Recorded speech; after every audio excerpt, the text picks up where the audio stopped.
Bueno, lo de la ubicación tiene que ver fundamentalmente con el deseo de ir a una ciudad intermedia y una ciudad que reúna esas características que queremos reflejar en este 1 de mayo, que es la falta de servicios públicos. Y desde luego la vivienda es uno de ellos. Es evidente que no solamente es Málaga y que hay incluso ciudades como Madrid o como Barcelona con una situación más difícil porque hay más gente, pero la tensión que se vive en las ciudades de la costa realmente es tremenda, ¿no? Queremos que este 1 de mayo, por tanto, tenga esa visualización de que los salarios suben, pero si no somos capaces de dar respuesta a los problemas que tienen los servicios públicos en nuestro país, por mucho que suban los salarios, continuaremos teniendo una pérdida de poder adquisitivo. Porque el poder adquisitivo no solo se pierde porque los convenios suban menos del coste de la vida, se pierde también porque las comunidades autónomas no generan los servicios necesarios para poder atender a las necesidades de vivienda, para poder atender a las necesidades de sanidad, para poder atender a las necesidades, por ejemplo, de educación, sobre todo en temas como la educación universitaria o la formación profesional, y eso quiere decir que son salario que sale directamente de nuestros servicios para pagar esos servicios que se tendrían que pagar con impuestos. También para situar dos elementos más que a mí me parece que son fundamentales. Uno de ellos, que los impuestos se pagan para tener servicios, que sin impuestos en realidad las clases medias y sobre todo las clases trabajadoras sería imposible que los salarios pudieran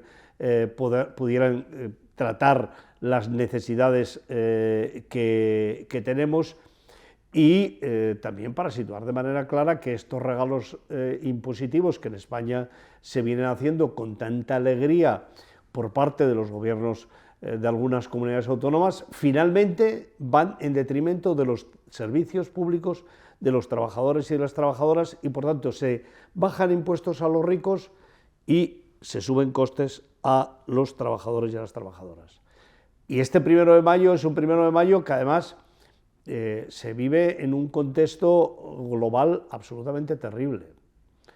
Nunca el mundo desde la Segunda Guerra Mundial ha estado en una situación tan difícil como la que tenemos en estos momentos. La falta de respeto al derecho internacional está teniendo unas consecuencias dramáticas y puede todavía tener consecuencias más dramáticas.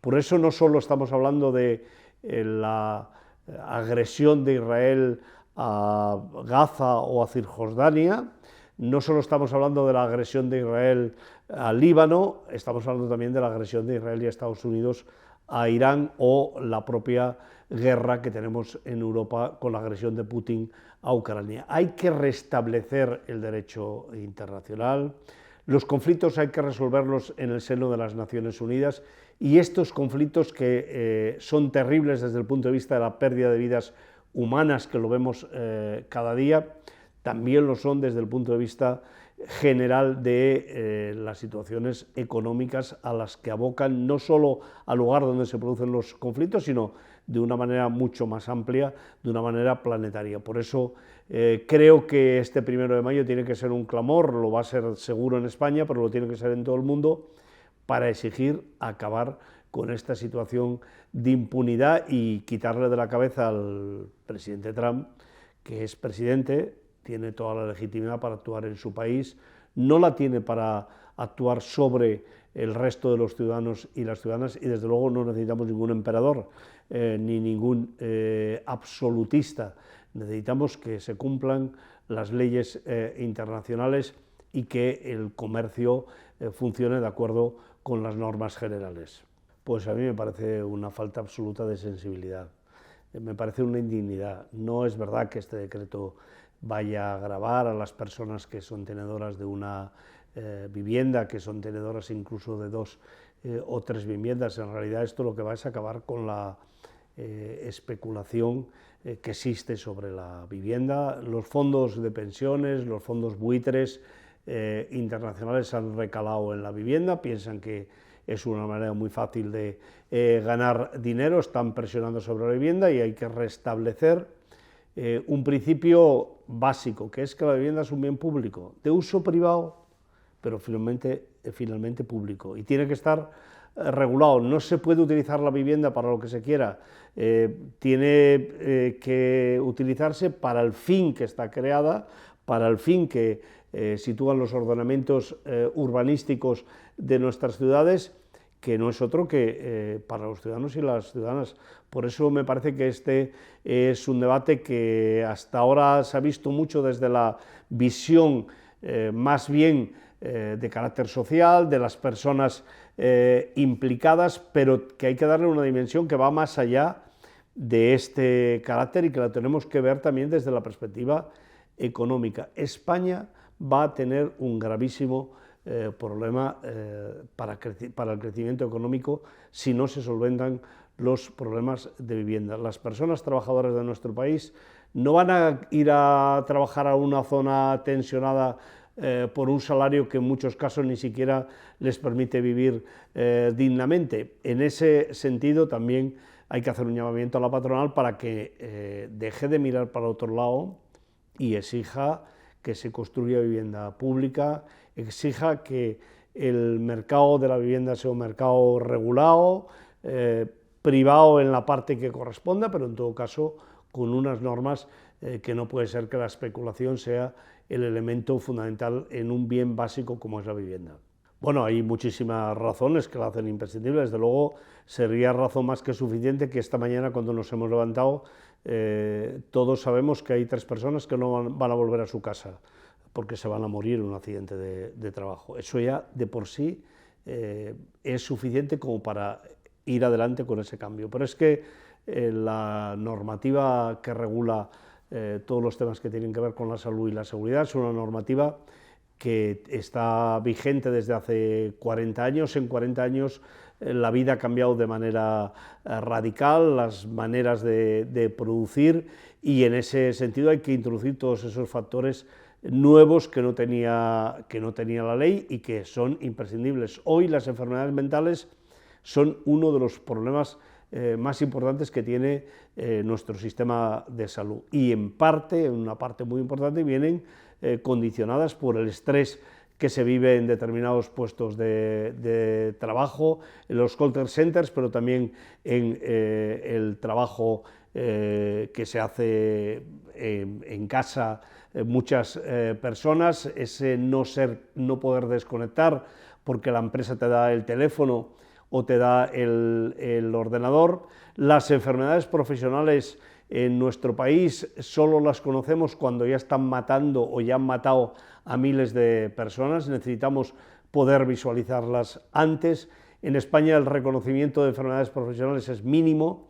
Estamos hablando de que un país como Alemania reconoce como enfermedad profesional el 15% de las enfermedades cancerígenas. En España no llegamos al 4%, es decir, hay una inmensidad de razones para llevar adelante ese proyecto. No ha contado con el acuerdo de la patronal. Yo creo que se han equivocado no dando soporte a este proyecto de ley, alegando todo lo que tiene que ver con la creación de la figura de los delegados territoriales sectoriales de prevención de riesgos laborales. Es un instrumento que necesitamos porque las pequeñas empresas en nuestro país necesitan saber que puede haber una persona que va a ir a ver en qué condiciones están trabajando los trabajadores y las trabajadoras de su empresa. De hecho, esto que estoy diciendo es tan razonable como que la inmensa mayoría de los accidentes de trabajo mortales o de cualquier otra condición se producen en centros de trabajo donde no hay representación sindical. Nosotros somos un país de pymes donde hay muchas empresas que no hay representación sindical, y por eso creo que es necesaria esta figura, que es imprescindible. Bueno, a mí me parece absolutamente imprescindible, ¿no? Por razones humanas, en primer lugar, tener 500.000 o 600.000 personas en nuestro país sin papeles, trabajando en unas condiciones de absoluto esclavismo, sin ninguna posibilidad de rehacer una vida en dignidad. Me parece que solo eso ya sería razón más que suficiente para ir a este proceso de regularización. En segundo lugar, por razones económicas. España necesita a esas personas trabajadoras y además necesita que muchas de ellas que ya están trabajando lo hagan en una situación de legalidad, cotizando a la Seguridad Social, cotizando a la Hacienda Pública. Por tanto, también por razones económicas necesitamos que eso se haga. Y finalmente, porque las empresas necesitan mano de obra, no tenemos suficiente mano de obra para poder atender las necesidades de nuestro país. Seguramente que la Administración tiene que replantearse si el sistema mejor es este o es un sistema en el que se vaya haciendo de manera más razonable cuando se producen estas situaciones, porque aquí estas situaciones se van a producir. Somos un país con unas fronteras que son las que son, somos un país, por tanto, premiable tanto por la vía marítima como por la vía aérea, por nuestras relaciones con América Latina, de que haya gente que venga a nuestro país, y por tanto seguramente que esto es una cuestión que no hay que esperar que haya tanta gente y que se genere esta situación de colas para recibir papeles que, por otra parte, muchos de ellos los tiene la propia Administración. Y me parece que sería razonable que la interconexión en la Administración, que funciona para tantas cosas, también la hagan servir para eso y no se pida a las personas papeles que, por otro lado, la propia Administración ya tiene cauces para poder efectivamente evaluar de que se tienen, ¿no? Bueno, en primer lugar estamos hablando de subvenciones que ni de lejos cubren los costes que tiene para el sindicato la representación institucional frente a esas administraciones. Pero creo que sobre todo lo que ponen de manifiesto es este deseo de Vox, del Partido Popular, de, en la medida en que puedan, privar a los trabajadores, a las organizaciones de los trabajadores, de medios, de recursos, para poder hacer una efectiva representación y tener elementos técnicos y capacidad negociadora frente a esos gobiernos. Creo que demuestra hasta qué punto hay un desprecio por todo lo que es la interlocución social, todo lo que es el diálogo social por parte de las administraciones que firman esos acuerdos. Ellos sabrán, finalmente, igual hay algún trabajador y alguna trabajadora que se alegran, ¿no? Pues que sepan que eso va en contra de sus derechos.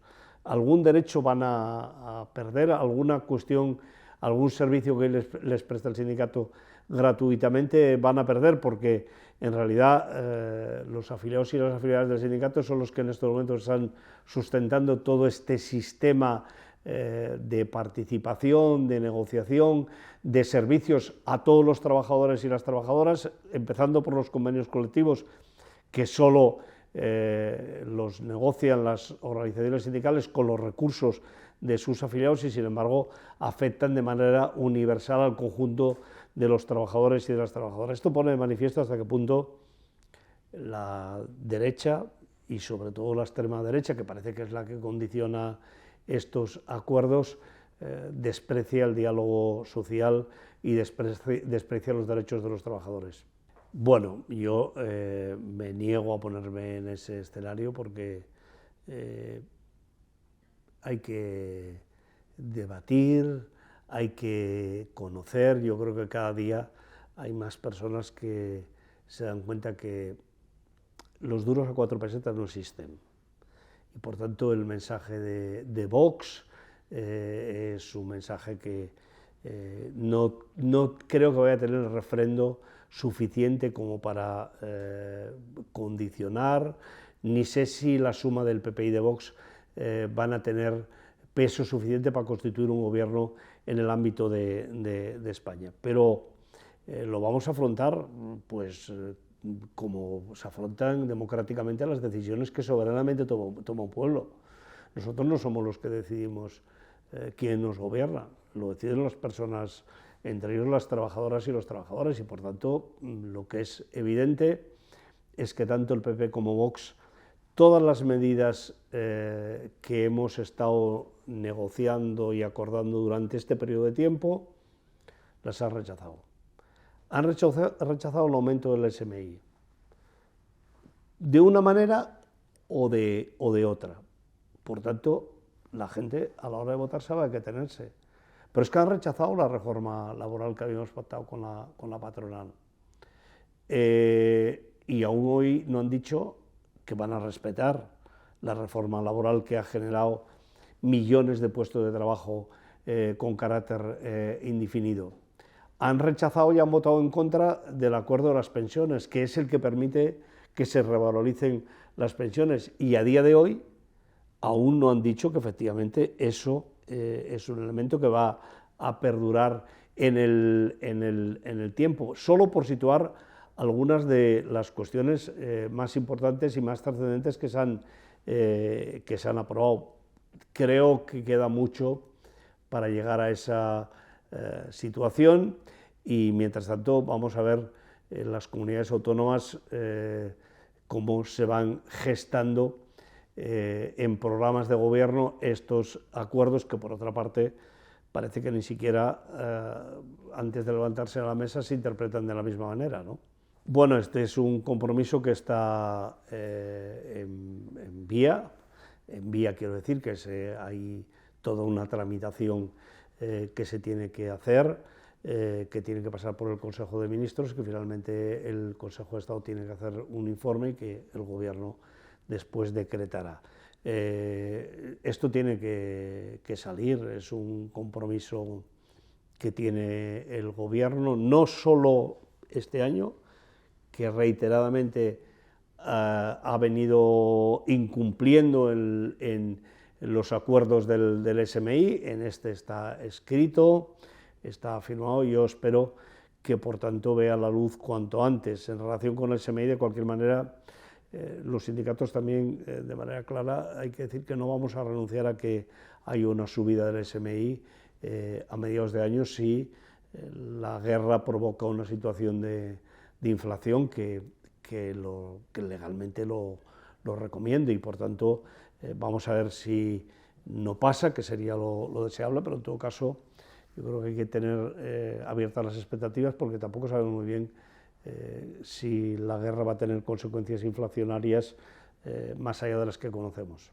No hay ninguna duda, es decir, la relación entre una cosa y la otra es absolutamente carente de sentido. Estamos hablando de unos márgenes empresariales que parece que en el año 25 van a estar en torno al 13%, con una subida de salarios que con todo quiero decir, no solo los aumentos de los convenios, sino también la entrada de nuevos profesionales con nuevos salarios, pues difícilmente va a pasar del 5%.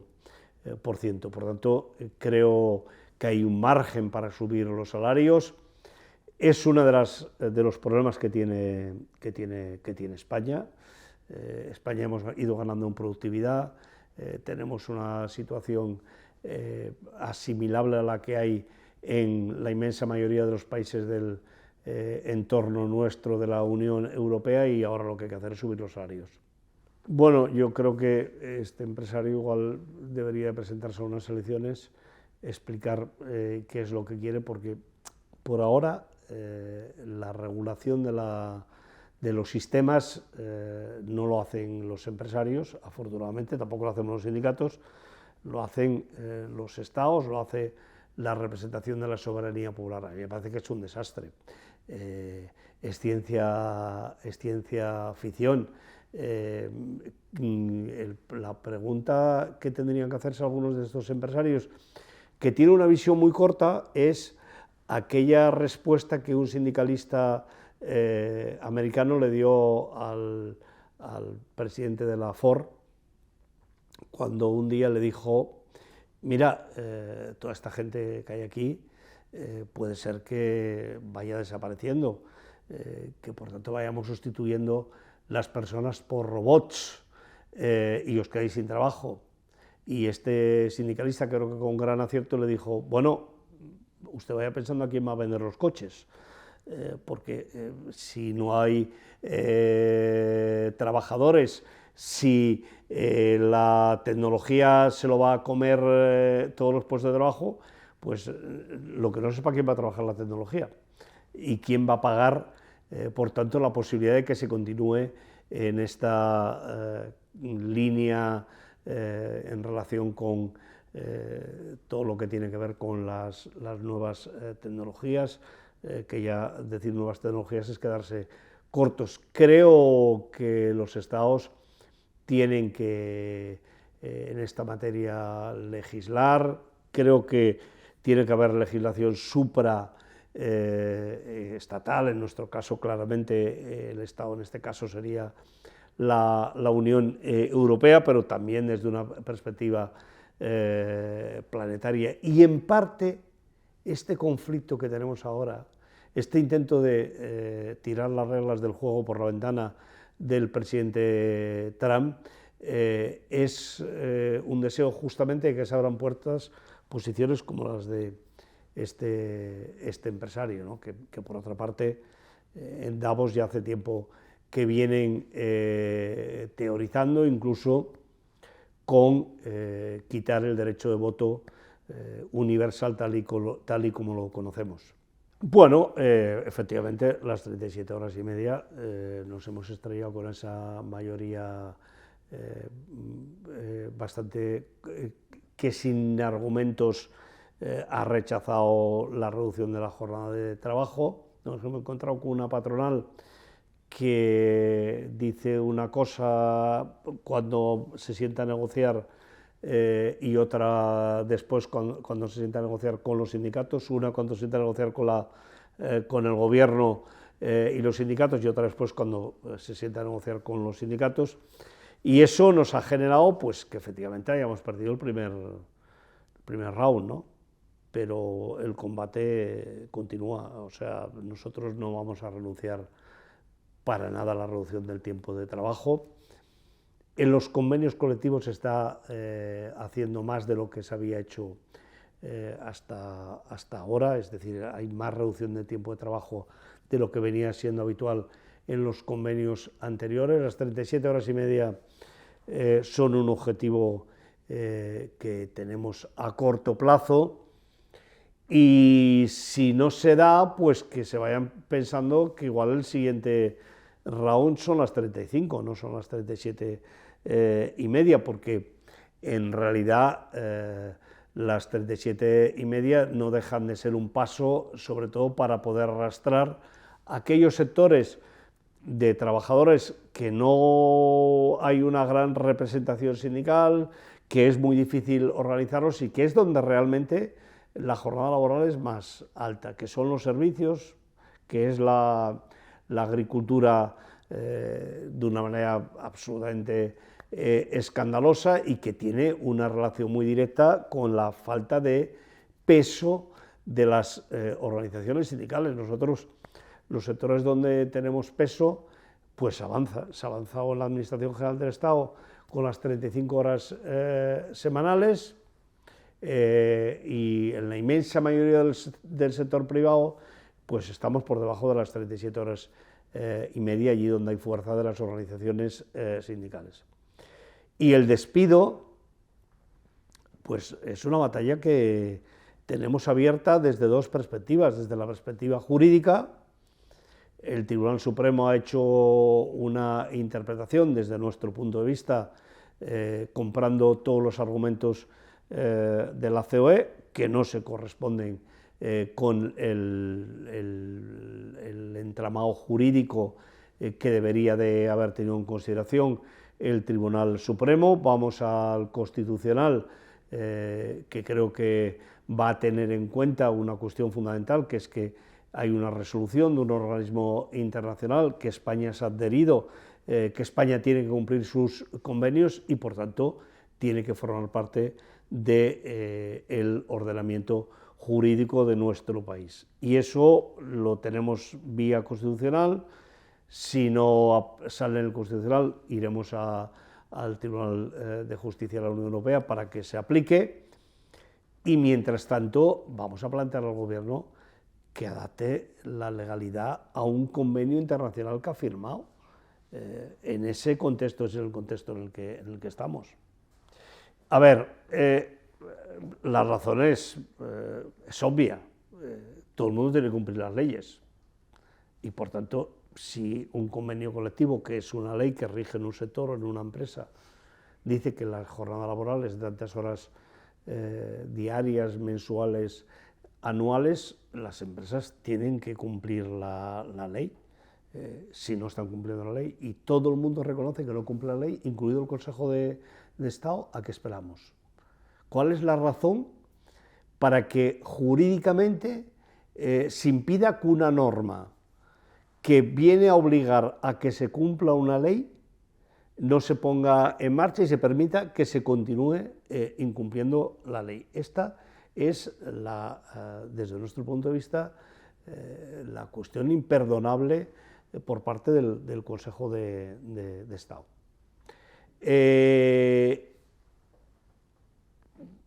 Podría entrar en más calificativos en relación con el Consejo de Estado, porque a mí me parece que la resolución del Consejo de Estado está muy condicionada por la posición de la COE. Es más, la COE ha estado presente en el procedimiento, las organizaciones sindicales no. El alegar que es porque la COE lo pidió y las organizaciones sindicales no, desde mi punto de vista no es justificativo, porque hasta ahora nunca habíamos pedido audiencia, y la presidenta del Consejo de Estado puede reclamar audiencia a las organizaciones sindicales, toda vez que ya se la ha dado a la COE. Por tanto, incluso en el procedimiento, a mí me parece que hay un sesgo poco o nada razonable. Dicho esto, yo creo que el Gobierno tiene que hacer cumplir las leyes. Y con todos mis respetos para el vicepresidente primero del Gobierno, no hay que dar plazos para cumplir leyes. No hay que dar plazos para generar que haya empresas que continúen defraudando en miles de millones de euros a la Seguridad Social y a la Hacienda pública y a los trabajadores y a las trabajadoras de nuestro país. Por eso nosotros urgimos al Gobierno para que de manera inmediata vuelva a pasar por el Consejo de Ministros un Real Decreto que, teniendo en cuenta algunas de las consideraciones que ha hecho el Consejo de Estado, pero en todo caso, manteniendo la eficacia, obligue a que las empresas tengan que cumplirlo. Y para eso, pues evidentemente la digitalización hoy es un instrumento de primera magnitud. El coste para ponerlo en marcha para las empresas es ridículo, realmente ridículo. El Gobierno les ha dado dinero a las pequeñas y medianas empresas para los procesos de digitalización, que pueden aprovechar también para eso, porque no lo han aprovechado para eso, porque no lo han aprovechado solo para algunas cosas. Por tanto, no hay ninguna razón para no hacerlo, y en todo caso creo que hay una cierta dejación por parte de las administraciones públicas por no obligar a que eso se haga. Bueno, nosotros queremos situar también de manera muy clara todo lo que tiene que ver con la contratación a tiempo parcial. Hay un abuso tremendo. Las empresas contratan por 4 horas, pero luego resulta que utilizan las horas complementarias para, en muchos casos, alargar la jornada casi a jornada completa. Eso genera una situación de abuso por parte del empresario que no tiene absolutamente ningún sentido. Por tanto, hay que regular la jornada a tiempo parcial, en qué condiciones se ha de hacer. Esa es una de las cuestiones fundamentales, y todo lo que tiene que ver con la negociación colectiva, que a nosotros nos parece que es otra asignatura pendiente. Necesitamos una ley de negociación colectiva que articule la negociación colectiva de abajo arriba o de arriba abajo, que no se produzcan situaciones como las que se está produciendo con el convenio que se ha firmado con la patronal con algunas de las empresas más importantes del país del comercio textil,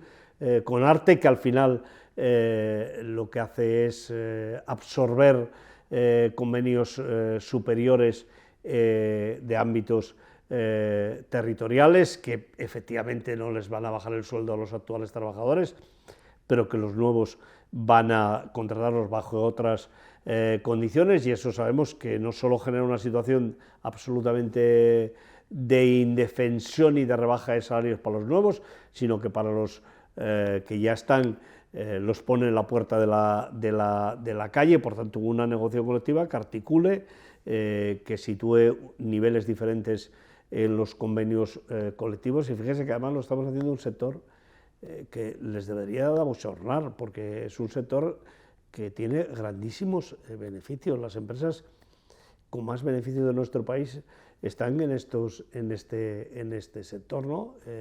En ese sentido, creo que la ley que articula la negociación colectiva es absolutamente imprescindible, también para reducir el número de convenios colectivos. No tiene ningún sentido que tengamos casi 6.000 convenios colectivos en España, muchos de ellos prácticamente que llevan mucho tiempo sin negociarse.